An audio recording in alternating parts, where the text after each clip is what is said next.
Acne या कील मुहासे क्या हैं, इसकी वजूहात क्या हैं, इसका कौन से फैक्टर्स जो हैं इसको बढ़ाते हैं और इसकी कितनी किस्में होती हैं और इसका ट्रीटमेंट क्या है। आज की इस वीडियो में हम कम्प्लीटली इसकी डिटेल में डिस्कशन करने वाले हैं इसके ऊपर। साथ रहिए हमारे। My name is doctor Ikram अलगेरा। Acne या कील मुहासे, इसके मतलब आपको कुछ पहले इंटरेस्टिंग फैक्ट्स बता दें कि एक्नी जो है ये मोस्ट कॉमन, हाईली हेरिटेबल और क्रोनिक इन्फ्लेमेटरी डिजीज़ है जिल्द की। जिल्द के मतलब आपको पता है कि जो हमारी स्किन है ये हमारा जो बॉडी है उसके सबसे बड़ा ऑर्गन है स्किन। तो ये स्किन की जो कॉमन डिजीज़ है और दुनिया में भी ये 8वें नंबर पे ये सबसे बड़ी डिजीज़ है एक्नी। और ये सबसे ज़्यादा जो होती है ये होती है आपके टीन एजर्स में भी ख़ास तौर पर जिसको पीक आती है ना इसकी, वो होती है 15 साल से 19 साल की उम्र में। और लेकिन ये बाद में भी हो सकती है, जिसमें देखा गया है कि 25 साल से 34 साल की उम्र में भी हो जाती है, लेकिन वो सिर्फ 8% है। और फिर 35 साल से 44 साल की उम्र में भी हो जाती है, जिसकी जो है वो रेशो सिर्फ 3% है। तो ये मोस्टली जो है ये टीनेजर्स में है, और टीनेजर्स में भी ख़ास तौर पर ये बॉयज़ में ज़्यादा होती है लेकिन गर्ल्स में भी होती है। और ये ज़्यादातर देखा गया है कि डेवलप कंट्रीज़ में ये इसकी रेशो ज़्यादा है। ये तो चंद थे इसके इंटरेस्टिंग पॉइंट्स। अब हम इसकी जो है बेसिकली मेडिकल साइड पे आते हैं कि इसकी आखिर रीज़न क्या है, इसकी काजेज़ क्या है, कि क्यों है टीनेजर्स में, और इसके पीछे क्या मेन जो रीज़न्स हैं, ये फैक्टर्स क्या हैं। एक्नी जो है बेसिकली एक पॉलीजेनिक और मल्टी फैक्टोरियल डिजीज़ है जो मेनली इफ़ेक्ट कर रही होती है आपके पाइलोसेबेशियस यूनिट को। अब इसकी पाइलोसेबेशियस यूनिट को किस तरह अफेक्ट करती है, इसके पीछे 4 रीज़न्स हैं। नंबर 1, आपकी जो स्किन के अंदर हैं सेबेशियस ग्लैंड्स, इनका साइज़ बढ़ जाता है।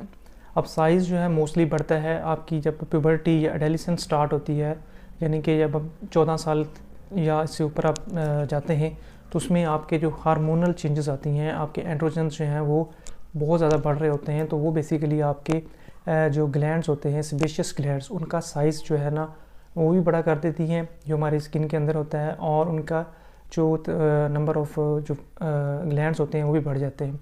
तो मेन क्या होता है कि आपका जब साइज़ बढ़ता है तो ज़्यादा सीबम प्रोडक्शन होती है, ज़्यादा ऑयल प्रोडक्शन होती है, जिससे आप अक्सर कहते हैं कि हमारी स्किन ऑयली हो गई है। तो वो ज़्यादा जब प्रोडक्शन होती है तो वो आपके बहुत ज़्यादा ऑयलीनेस होती है जो फिर इसको एक्नी को बढ़ाता है। नंबर 2, इसमें बेसिकली क्या होता है अब नॉर्मल फॉलिक्यूलर डिफरेंशिएशन। अब इसमें क्या होता है कि केराटिनोसाइट्स होते हैं कुछ, वो बेसिकली आपके ल्यूमन में शेड होते हैं और एक्सक्रीट हो जाते हैं। जब बहुत ज़्यादा तादाद में ये प्रोडक्शन होती है इसकी, तो ये आपके ल्यूमन के अंदर और फॉलिकल्स जो होते हैं उनके अंदर ये ट्रैप हो जाते हैं, डेड सेल्स होते हैं बेसिकली। तो फिर ये भी एक मेन रीज़न होती है इसकी एक्नी की। नंबर 3, क्यूटीबैक्टीरियम एक्नीस, इसकी जो है बेसिकली कॉलोनाइजेशन हो जाती है और ये आपके बहुत ज़्यादा जो है प्रोड्यूस हो रहे होते हैं। यहाँ पे ये ग्राम पॉजिटिव बैक्टीरिया होता है बेसिकली, और ये अब क्या करता है कि आपके बहुत ज़्यादा इन्फ्लेमेटरी जो है रिस्पॉन्स को एक्टिवेट कर देता है, जिसकी वजह से ये आपकी स्किन पर एक्नी की जो इन्फ्लेमेशन है वो स्टार्ट। और नंबर 4 पे आ जाता है कि इन्फ्लेमेशन और इम्यून रिस्पॉन्स। बेसिकली ये क्या करता है कि आपके बहुत ज़्यादा जो है लाइपेजेस और दूसरे जो इन्फ्लेमेटरी मार्कर्स हैं उनको बढ़ाता है, और जो मेन काजेस बनते हैं आपकी जो पप्यूल्स बन जाते हैं, पस्ट्यूल बन जाते हैं, इनकी जो मेन काज का। अच्छा, ये तो थी कुछ मेडिकल रीज़न जिसकी वजह से आपने देखा है कि डिफरेंट 4 मैकेनिज़्म थे जिसकी वजह से हमारी एक्नी जो है वो बढ़ रही होती है या हो रही होती है। लेकिन इसके साथ साथ ना कुछ एक्सटर्नल फैक्टर्स भी होते हैं जिसकी वजह से एक्नी आपके चेहरे पे या आपके कंधों पे या आपके सीने पे या आपकी बैक पे हो जाती है। वो कौन से एक्सटर्नल फैक्टर्स हैं उस पर हम डिस्कस करते हैं। नंबर 1 आपका है मैकेनिकल ट्रामा, मसलन आपके कोई चेहरे पे कोई चीज़ लग गई है या आप किसी चीज़ से लगे हैं तो वो एक रीज़न बन जाती है। नंबर 2, आप कॉस्मेटिक्स हैं, आपके कॉस्मेटिक्स जो आप यूज़ करते हैं मेकअप वगैरह या जो भी मुख्तलिफ़ किस्म के स्क्रब्स वगैरह या फेशियल वगैरह करते हैं, तो वो भी एक बड़ी काजेज़ होते हैं। Number 3 is very important. ये आपने अक्सर देखा होगा कि बहुत ज़्यादा लोग जो है स्टीरॉयड्स क्रीम्स का इस्तेमाल करते हैं, जिसमें बेटनोवेट है, डर्मोवेट है, क्लोबिवेट है, इस तरह की मुख्तलिफ़ क्रीमें हैं, स्टीरॉयड क्रीमें हैं। आप चेहरे पे बहुत ज़्यादा इस्तेमाल करते हैं तो वो भी एक्नी को फ्लेयर अप करती है, बढ़ाती है। और नंबर 4 पे आ जाता है आपकी जो ओरल मेडिकेशंस हैं। वो लोग जो ले रहे होते हैं अपना और स्टीरॉइड्स आपने अक्सर देखा होगा, जो लोग स्टीरॉइड्स इस्तेमाल करते हैं उनके चेहरे पे बहुत ज़्यादा दाने निकल आते हैं। इसके अलावा कुछ एक मेडिसिन होती है लिथियम, कुछ आयोडाइड्स होते हैं, और वो लोग जो एपिलेप्सी की मेडिसिन ले रहे होते हैं, मिर्गी की दवाई खा रहे होते हैं, उनमें भी ये कुछ ज़्यादा होती है एक्नी आम लोगों की निस्बत। इसके बाद जो सबसे जो बड़ी चीज़ आ रही होती है वो फैमिली हिस्ट्री है। अगर आपके पेरेंट्स को या आपकी फैमिली में किसी और को है तो ये आपको भी यकीनन हो जाए। हाँ जी, एक्नी 81% जेनेटिक है, यानी कि 81% ये मौरूसी बीमारी है। इसमें ना तो किसी किस्म का कोई आपकी बाकी फूड वगैरह, आपका स्टमक इशू या आपके कोई भी इशू, हेल्थ का इशू चल रहा होता है, उसका इतना रोल नहीं है जितना इसका मौरूसी। कुछ बच जाते हैं पीछे, सिर्फ 19% जो होते हैं वो इन्वायरमेंटल फैक्टर्स हैं जो एक्नी का सबब बन रहे होते हैं। अब हम डिस्कस करेंगे कि इसकी टाइप्स कितनी होती हैं। ये सबसे इंटरेस्टिंग चीज़ है जो आपको इजीली समझ भी आ जाएगी और आप डेली लाइफ में इसको ऑब्जर्व भी करते हैं। नंबर 1, इसमें 2 तरह की एक्नी होती है, एक तो इन्फ्लेमेटरी होती है और एक होती है नॉन इन्फ्लेमेटरी। अब जो नॉन इन्फ्लेमेटरी होती है ना, उसमें आप सिर्फ देखते हैं कि आपके चेहरे पे ना सिर्फ ब्लैक हेड्स आ रहे होते हैं, वाइट हेड्स आ रहे होते हैं। अब जो ब्लैक हेड्स और वाइट हेड्स हैं बेसिकली ये भी एक्नी ही है, जो इसकी नॉन इन्फ्लेमेटरी फॉर्म में आ रही होती है। ये ज़्यादा डेंजरस नहीं होती और इसका ट्रीटमेंट भी जो है वो ज़्यादा हम सीवियर किस्म का नहीं स्टार्ट करवाते। इसमें कुछ एंटीबायोटिक या कोई भी ख़ास चीज़ें नहीं होती, ये इजीली कंट्रोल हो जाती है।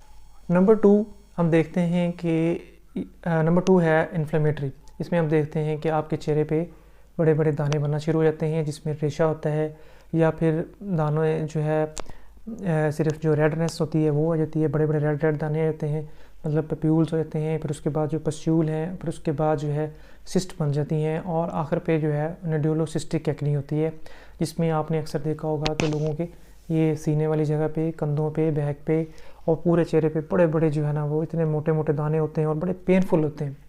ये जो है इन्फ्लेमेटरी टाइप होती है इसकी, और इसका ट्रीटमेंट भी जो है प्रॉपर जो है ना 2 से 3 माह तक चलता है। और इसके जो ट्रीटमेंट क्या है उसके ऊपर अब हम डिस्कस। एक्नी का जो ट्रीटमेंट है ना वो एक्नी की सीवियरिटी के ऊपर होता है कि एक्नी हमारी कितनी सीवियर है। अब सीवियरिटी के ऊपर या सीवियरिटी की बेसिस पे जो है ना वो मेडिकेशन प्रिस्क्राइब की जाती हैं, और उसके ऊपर जो है ना डिफरेंट तरीके से हम काम करते हैं कि क्या क्या पेशेंट को चाहिए और किस चीज़ की इसकी ज़रूरत है, और कितनी जो है ना इसकी जो ट्रीटमेंट है कितनी लंबी चलनी है, कितनी प्रोलॉन्ग होगी, 2 माह, 3 माह या फिर 4 माह, या बाज़ औक़ात हमें 6 माह तक भी इसको चलाना पड़ता है।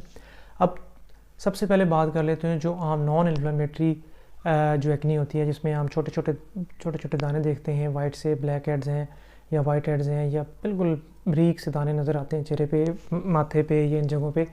तो उसके लिए हम आम तौर पर कोई ओरली जो है वो ट्रीटमेंट नहीं देते। सिंपल जो है वो कुछ उसमें हम सोप वगैरह यूज़ करवाते हैं, क्लींजर यूज़ करवाते हैं, या सम टाइम हम उसको साथ ऐड कर देते हैं रेटिनॉइड्स। जो ओरल नहीं हम इसमें स्टार्ट करवाते हैं, सिर्फ टॉपिकल रेटिनॉइड्स होते हैं जिसमें एडेपलिन है, ट्रेटिनोइन है, और इस तरह की मुख्तलिफ हैं जो अलोन बेहतरीन काम करती हैं।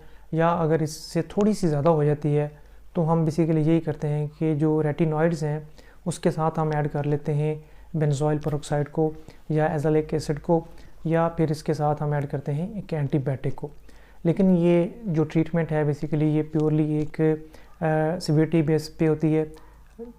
एक्नी की जितनी ज़्यादा सीवियरिटी है उस हिसाब से ये मेडिकेशन स्टार्ट करते हैं, लेकिन इस पे जो मेन जो चीज़ हमने फोकस करनी होती है वो ये है कि क्वालिटी ऑफ लाइफ जो है वो मुतासर ना हो और एक्नी जल्द से जल्द जो है बेहतर हो।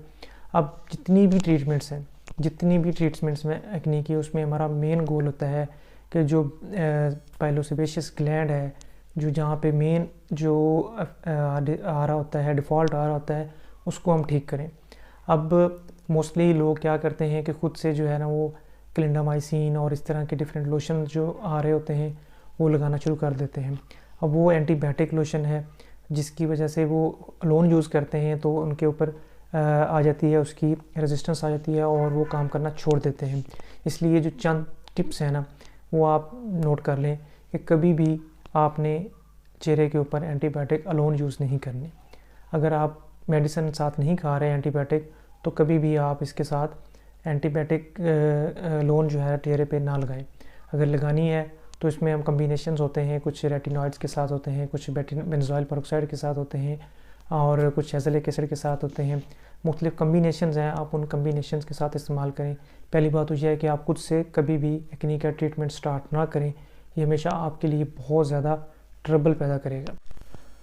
एक बहुत ही कॉमन चीज़ जो लोग पूछते हैं कि एक्ने के लिए हमें कोई टेस्ट करवाने की ज़रूरत है या नहीं। देखिए, एक्ने के लिए आम तौर पर हम रूटीन में कोई टेस्ट नहीं कराते। ये एक क्लिनिकल डिजीज़ है जिसको हम सिर्फ देखने से और क्लिनिकली डायग्नोस करते हैं।